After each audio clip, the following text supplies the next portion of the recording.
আসসালামু আলাইকুম, সবাই কেমন আছেন? আরেকটা ডেইলি ব্লগ নিয়ে চলে আসলাম। হাতে যখন সময় থাকে না, এরকম ঝটপটে কাবাব রোলটা বানায় খাইলে আপনার খুব সময় বাঁচবে। আর বিলিভ মি, এত মজা ছিল, মানে দোকানের থেকেও ভালো ছিল। কি সত্যি, বাসায় না বানাইলে আমি বিশ্বাসই করতাম না। বাইরে থেকে কাবাব রোল কিনে নিয়ে আসবেন, আপনার চয়েসে চিকেন বা বিফ, 2টা শসা লাগবে, একটা আভোকাডো লাগবে, লেবু লাগবে, মাস্টার্ড অয়েল লাগবে, অর অলিভ অয়েল লাগবে, যেটা আপনি প্রিফার করেন সেটাই।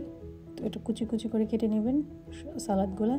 আভোকাডো যখনই কাটি তখনই ভয় লাগে যে ভিতরে কি কালো হয়ে যাবে নাকি, বা যাই হোক, এটা ভালো ফ্রেশ ছিল। তো আভোকাডো যখন কেটে নিতেছি, এটাও শসার সাথে এটা অ্যাড করে দেবো।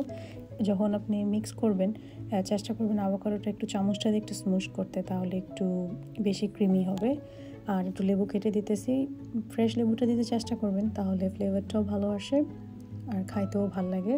তো একটু লেবুটাও এখানে চাপড়াই দিতেছি। এখানে আপনি যে কোনো একটা হোয়াইট সসও ইউজ করতে পারেন, বাট আমি যেটা করছি ওই যে শিশ কাবাবের সাথে একটা গ্রিন সস আসছিলো, সেটাই অ্যাড করে দিছি। ওইটাও খারাপ ছিল না, ভালো ছিল। পরিমাণ মতো লবণ, আর একটু আপনি যদি ব্ল্যাক পেপার খান ওইটাও অ্যাড করে দিতে পারেন। আর এই রুটিটা গরম করতেছি, এটা কস্কো থেকে আমাদের আপু কিনে দিয়েছে, থ্যাংক ইউ। এত ভালো, মানে আমি কি বলবো, মানে ওয়ান অফ দ্য বেস্ট রুটি আমি সোফার নিউ ইয়র্কে খাইছি।